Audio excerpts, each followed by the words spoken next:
Olá, ouvintes da Rádio Desk. Estamos aqui para mais um programa Educação Sexual em Debate, que nesse ano comemora seu 10º aniversário. Hoje estamos com a professora doutora Maria Alves Toledo Bruns, líder do grupo de pesquisa Sexualidade e Vida da USP. Lembramos que esse programa ele está sendo gravado. Professora, seja bem-vinda ao nosso programa. Agradecemos antecipadamente a sua presença. Bom dia a todos. Eu também agradeço esse momento de estar aqui com vocês. Professora, é uma honra, tá? Registramos aqui a presença da professora Sônia. E a gente tem convidados hoje também de Portugal que estão nos escutando. Bom dia. Bom dia, Massinha. Gostaria de lembrar aos nossos ouvintes que esse programa é um projeto do Centro de Educação à Distância, SEAD, em parceria com o Centro de Ciências Humanas e da Educação, FAED, ambos centros da Universidade do Estado de Santa Catarina, o DESC. E também que essa ação pertence ao Programa de Extensão, Formação de Educadores e Educação Sexual, Interface com as Tecnologias, etapa 9. Caso tenha alguma dúvida, sugestão ou pergunta, é só enviar um e-mail para a EduSex em Debate ou para o nosso WhatsApp 9962242 ou uma mensagem na nossa fanpage do Facebook. Só digitar lá no lugar destinado à busca, Programa Educação Sexual em Debate. Querida, edusexemdebate@gmail.com, você não vai parar em outro lugar. Repetindo o e-mail, edusexemdebate@gmail.com.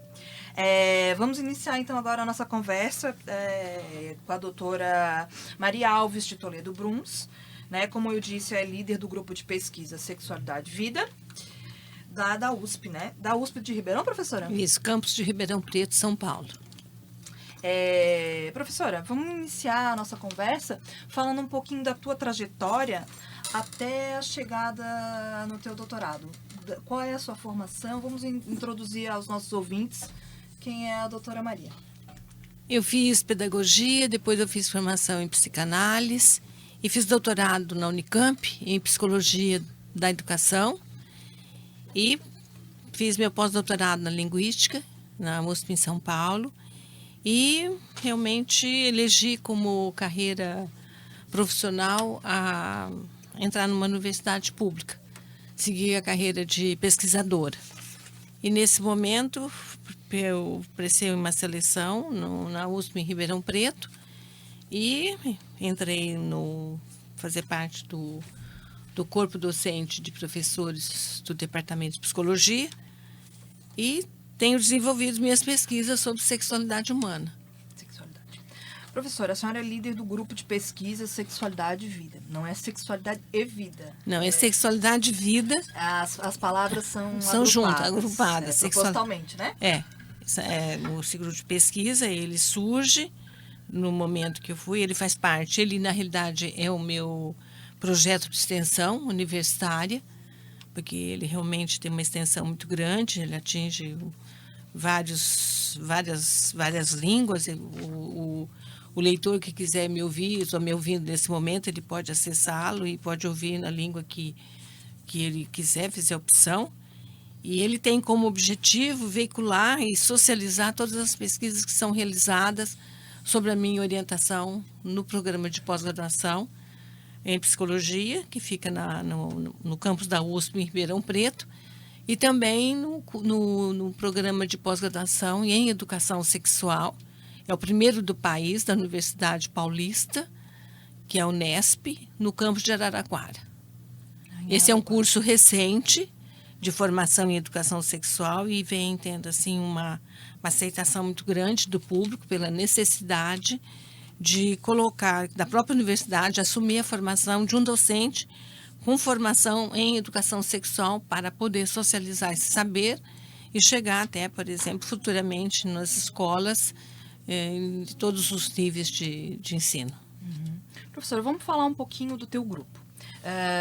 Quais são os principais projetos, já que é um grupo de extensão que a senhora comentou, né? Isso. E quais são os projetos que estão vinculados ao teu grupo e quais são os principais temas estudados através das teses e dissertações que a senhora orienta? Ele é um grupo que ele surge exatamente com esse foco de estar socializando esse saber que a gente constrói, nós elaboramos, né? e ele agrega o meu projeto de pesquisa, que é exatamente o desenvolvimento e o existir de homens e de mulheres pela perspectiva da sexualidade. Esse projeto ele funciona como se fosse um guarda-chuva, e aí tem os vários outros projetos de orientandos, tanto em nível de mestrado quanto de doutorado, que são ancorados a ele. Ele tem uma característica muito interessante, porque ele está ancorado, né, na psicologia humanista, em especial pela vertente da psicologia fenomenológica, e, portanto, ele tem aí um foco extremamente interessante, que nós buscamos compreender e não julgar como as pessoas vêm vivenciando os seus relacionamentos afetivos sexuais nessa contemporaneidade. Ele tem uma extensão muito grande, então eu trabalho nas interfaces com a saúde, na interface, por exemplo, com o adoecimento. Esse projeto ele tem 4 eixos, né? Então, a gente tem um eixo que é exatamente as relações familiares. Depois nós temos um outro eixo que está focando mais o corpo, né? Corporeidade e a diversidade afetiva, sexual. E também a gente trabalha com o processo de envelhecimento, que é o erotizar-se, o deserotizar-se e o adoecimento. E tem o 4º eixo, nós trabalhamos com sexualidade na interface com as deficiências, porque eu trabalho já há muito tempo com cegos e também com cadeirantes, e possivelmente esse ano inicio um trabalho também nessa interface com as pessoas que têm epilepsia, que é um foco que eu tenho assim, já contato para desenvolver e começar a trabalhar com essa realidade. Bem amplo, né, professora? Ele é bem amplo, e aí por isso que alguém que quiser ter acesso a todas essas pesquisas e todos esses outros projetos que compõem esse guarda-chuva, é só acessar o meu site, que ele é www.sexualidadevida.com.br. Lembrando que é junto Sexualidade Vida. Ele é um grupo de pesquisa. Esse site ele é extremamente acadêmico. Então, lá tem todos os trabalhos, que foram os artigos, tem os livros nos quais eu tenho capítulos de livros, e também tem toda a nossa divulgação em termos de palestras, de divulgação de vários eventos dos quais nós estamos, ou nós participamos, ou membros do meu grupo de pesquisa participam. Para participar do meu grupo de pesquisa, participam os meus orientandos em nível de mestrado e doutorado, e também, após eles se doutorarem, eles, enquanto pesquisadores, continuam fazendo parte do meu grupo, e tenho também o intercâmbio com outros grupos de pesquisa. Inclusive, eu faço parte do grupo de pesquisa da doutora Sônia de Mello, que é dessa universidade, e de muitos outros, né, de muitos outros grupos de pesquisas, tanto nacionais quanto internacionais. Vem outro livro por aí, né, professora?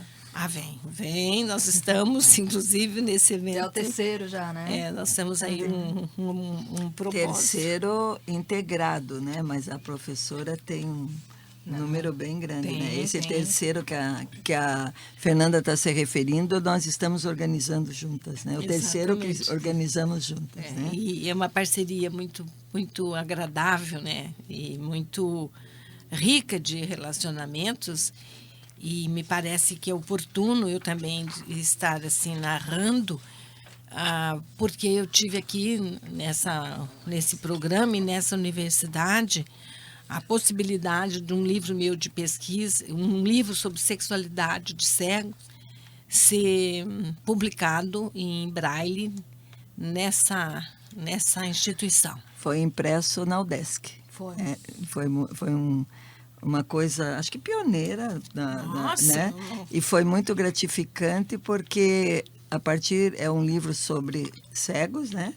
E que foi numa linguagem que eles usam também, né? Então, isso é muito bonito, porque a professora Maria conseguiu, no seu público ali, né?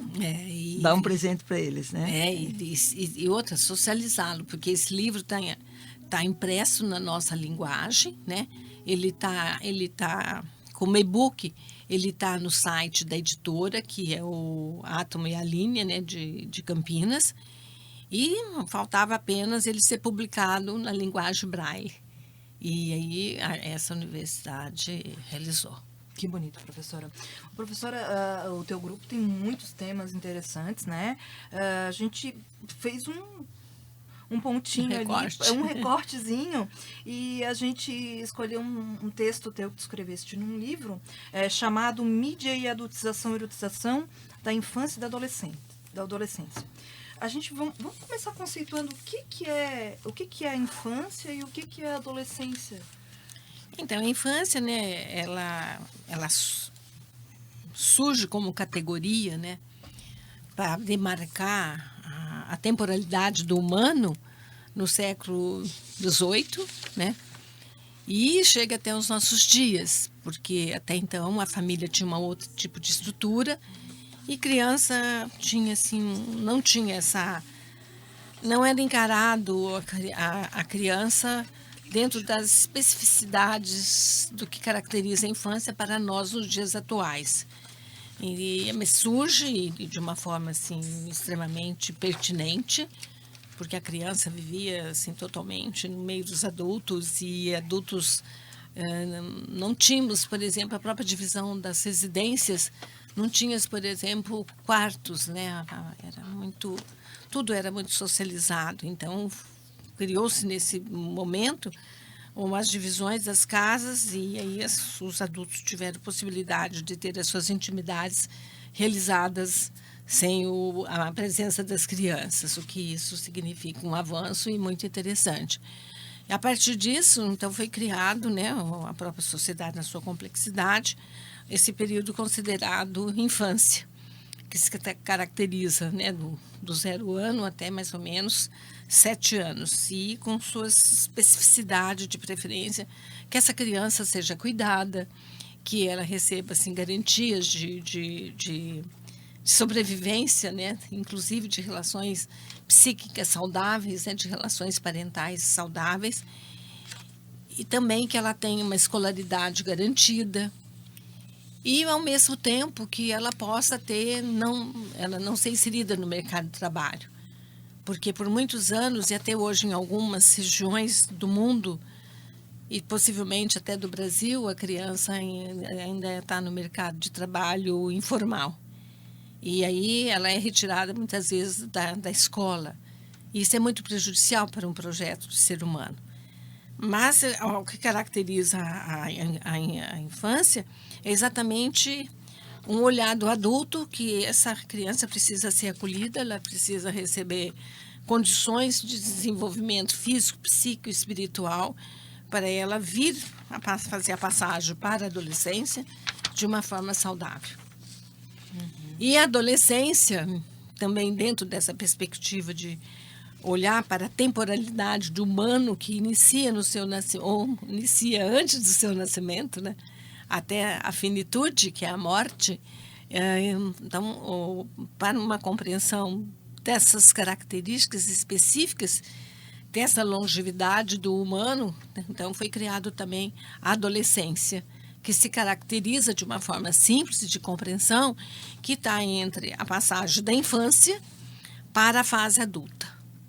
E também se caracteriza com alguns cuidados que deveriam ter e que toda a família deveria viabilizar para os seus filhos, o que nem sempre isso acontece, porque realmente a realidade da vida prática em família depende do tipo de família, de condições de família, e o que essa família recebeu para poder estar devolvendo, inclusive, para o cuidado da sua prole. Professora, de que maneira as mídias elas podem interferir positivamente ou negativamente no processo educacional dessas crianças, desses adolescentes? Então, quando a mídia surge em fazendo parte, compondo a existência nossa, eu acho que existe, assim, de um modo geral, um acesso grande à mídia, né? A mídia falada e escrita, em especial a essa mídia que nós temos acesso via internet ou via outros tipos de comunicações, ela é de muita importância, Por outro lado, dependendo de como você acessa ela, né? Porque ela, ao mesmo tempo que socializa e democratiza os saberes e os modos de vida de várias classes sociais, né? Porque eu acho que é muito interessante. E aí é muito interessante dizer que, dependendo da infância, dependendo da adolescência, existem várias infâncias, né? E várias adolescências. Então, para falar da infância e falar da adolescência, situar de que família eu estou falando, de que classe social. Porque a infância, por exemplo, de uma classe A, de um adolescente de classe A, é muito diferente de uma infância de uma classe E e D. Os acessos aos meios culturais é muito diferente também, é muito diferente, inclusive a formação de pais, etc. e tal. Mas isso não garante sanidade mental total em todas essas classes. Nós vivemos situações de muitas contradições. Mas, em geral, a mídia, ela entra, né, na nossa vida. Eu acho que é difícil imaginar a nossa existência sem ter acesso à mídia. Eu acho que ela é fantástica. Mas, por outro lado, ela viabiliza que até a criança e até o adolescente tenha acesso a tudo que se coloca na mídia. E eu acho que existem pessoas que não são muito assim, compromissadas e também deixam a desejar em termos de responsabilidade com o que se coloca na mídia. E muitas vezes a criança ou o adolescente, ele pode ter acesso a tipos de jogos e a tipos de informações, e mesmo ele está publicando as suas manifestações até afetivas sexuais de uma forma que acaba lhe prejudicando. Não saudável. Por outro lado, não saudável. Por outro lado, a mídia tem, sim, um poder incrível, e sinto que os seus gestores têm ainda um espaço extremamente importante que poderiam estar atuando, né?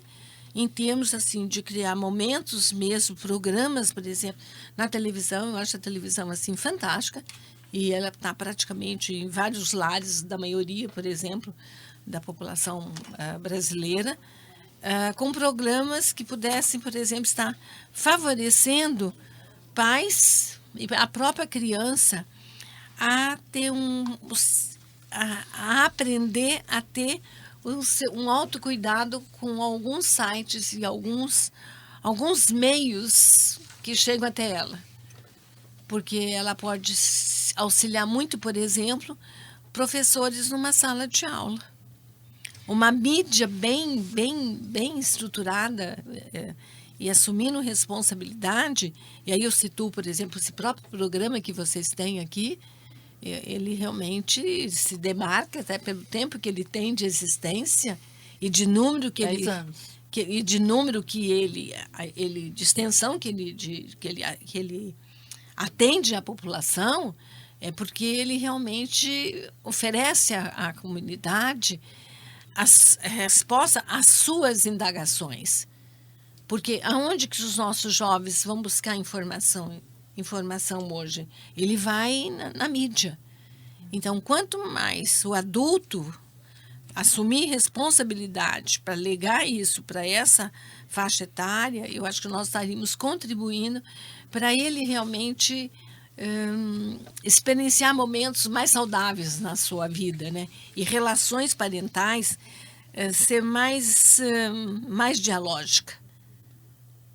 Porque o que eu percebo é que, devido à nossa própria condição econômica e social, e que solicitando dos pais cada dia mais uma estabilidade nos seus empregos e também a qualidade, né, do próprio emprego, ele se distancia um pouco do diálogo com seus filhos.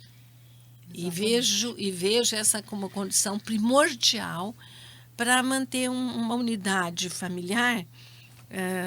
Não é assim romantizada, não, mas eu acho que é possível você apreciar os filhos e orientá-los e dar espaço para eles expressarem as suas dúvidas.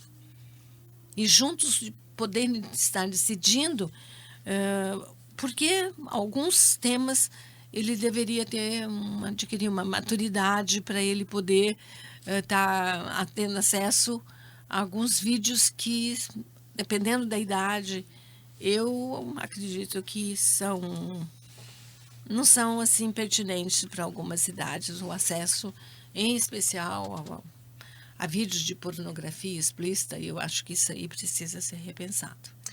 Para quem está sintonizando agora a nossa Rádio Desk, estamos com o programa Educação Sexual em Debate. A convidada do programa de hoje é a professora doutora Maria Alves de Toledo Bruns, líder do grupo de pesquisa Sexualidade e Vida, da USP de Ribeirão Preto.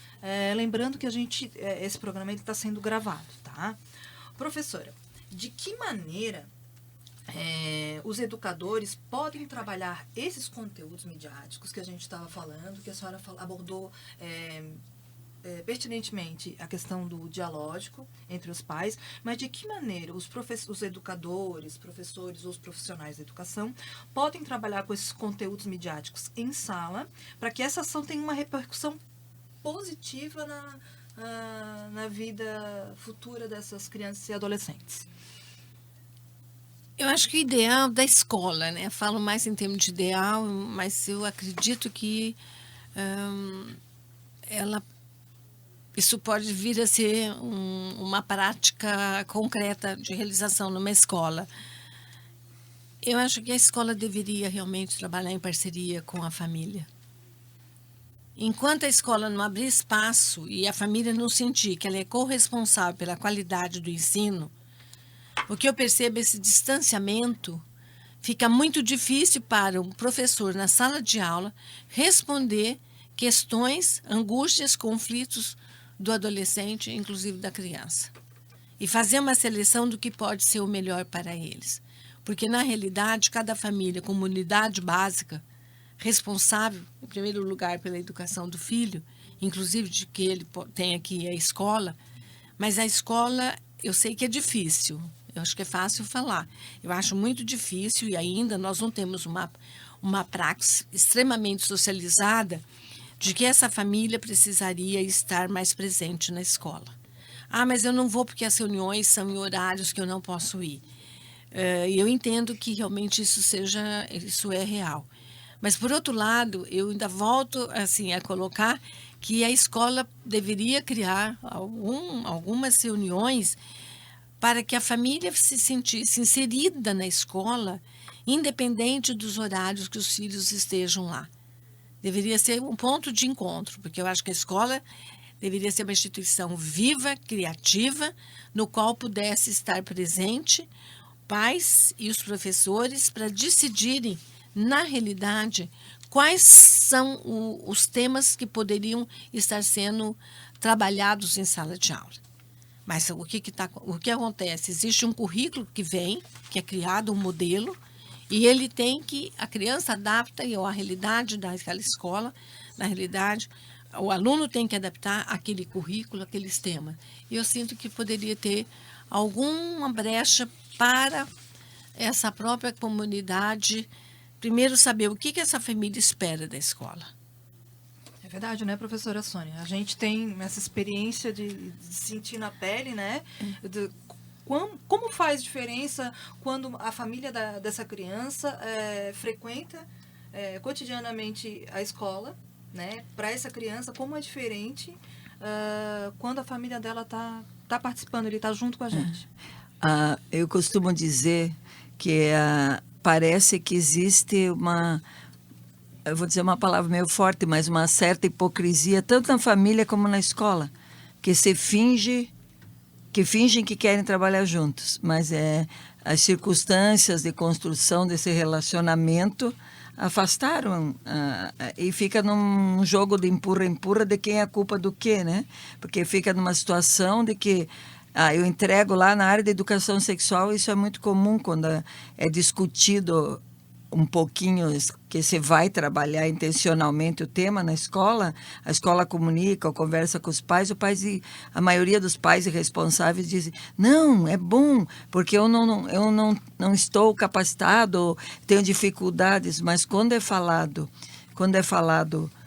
alguma coisa, e não passam disso, pode falar, assuma que eu fico confortável, mas quando eu falo, ou a escola assume falar sem essa proposta que você coloca, que tem que estar junto, discutir quase que semanalmente, ou seja, no espaço que tem que se criar, daí eles dizem, mas eu não queria que você falasse isso, né, desse jeito. Então, parece um diálogo assim absurdo, que, né, é um diálogo de pessoas que, na verdade, não estão conversando num grande currículo oculto que faz o que você coloca, que abre brecha para mídias que são sempre expressões humanas, né, os programas que estão ali não são neutros, né, o que aparece nas mídias, e que daí ninguém discute que aquilo está entrando e influenciando nossas crianças e jovens, e no meu entendimento, na maioria das vezes, de uma maneira muito perniciosa, né, porque, como você diz, a palavra mais linda é a responsabilidade dos gestores da mídia. No Brasil,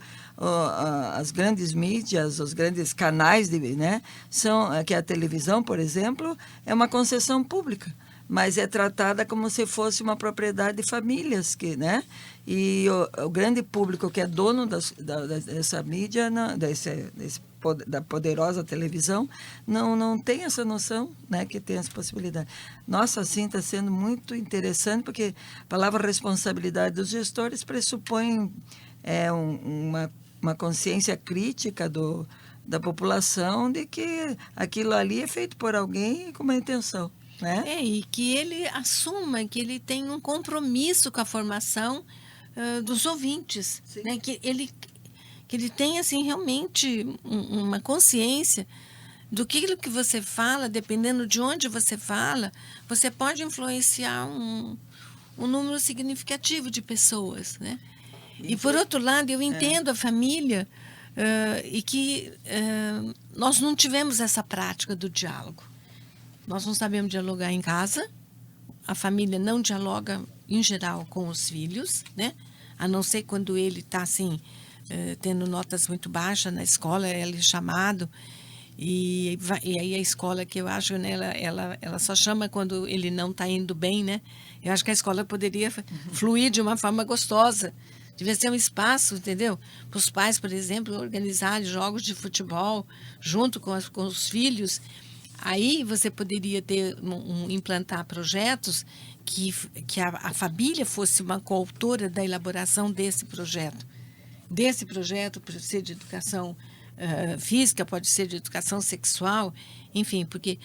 E outra, né? À medida que a família se exime de algumas responsabilidades, dizendo que ela não sabe, porque todos nós sabemos falar sobre tudo. A gente pode ter, a censura ainda existe, né? E a gente pode se eximir de dizer, não, eu não sei. Mas se o seu filho chega fazendo uma pergunta, você pode até dizer para ele, nossa, eu não me sinto muito bem estar falando isso para você, mas eu vou procurar junto com você, vamos? Então, essa postura de abertura passa segurança e o filho passa a ter pais como aliados. E não formação somente com os seus coleguinhas, que também experiencia.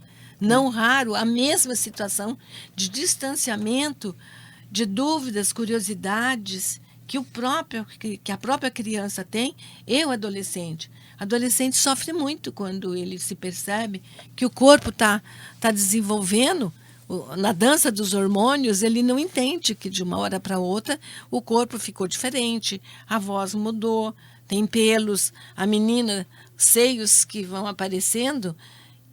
E a mídia perde oportunidade para estar tendo uma linguagem humanizada, sabe? Essa linguagem é mais amorosa, dialógica. Porque sem diálogo a gente não tem compreensão. Professora, é muito rápido. Nossa, meia hora daqui a meia hora mais rápida da minha vida. Então, a gente já está faltando 50 segundos, né? Eu queria que tu desse as tuas considerações finais e enfatize lá o site do teu grupo, que é muito interessante. Então, esse site, que foi criado exatamente para atingir o maior número de pessoas, é www.sexualidadevida.com.br.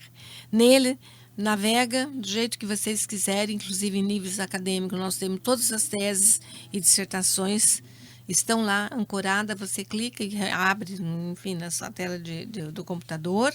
Você tem todos os artigos e crônicas que eu escrevo para jornal, para revista e etc., e os livros. E também, quem quiser aprofundar nesse tema que eu comentei hoje, brevemente, que é a mídia, a erotização da infância e da adolescência, porque, na realidade, praticamente, a infância não está sendo mais considerada, né? Porque a menina, ela está se vestindo igual um adulto, né? E, ao mesmo tempo, infantiliza a própria existência da nossa temporalidade humana, né?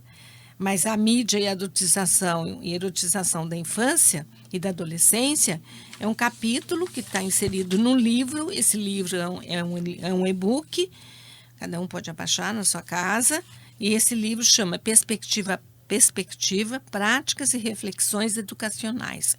E ele está publicado dentro de uma série de diálogos organizado pela doutora Andresa Marques de Castro Leão, da Unesp de Araraquara. Então, deixo esse... Obrigada pelas tuas contribuições, parabéns pelo teu trabalho, pelo trabalho do teu grupo, na qual tu lidera, tá? Muito importante para a sociedade como um todo. Eu gostaria também de agradecer a professora Sônia, que dividiu esse microfone comigo, e aos ouvintes nossos, que são a nossa razão, e lembrar que o programa Educação Sexual em Debate, ele vai ser reprisado na próxima quarta-feira, às 23h30. Você poderá ouvir os programas exibidos anteriormente na página do Facebook Educação Sexual em Debate. Nós vamos ficando por aqui e vocês continuam com a programação da rádio UDESC 100.1 FM Florianópolis.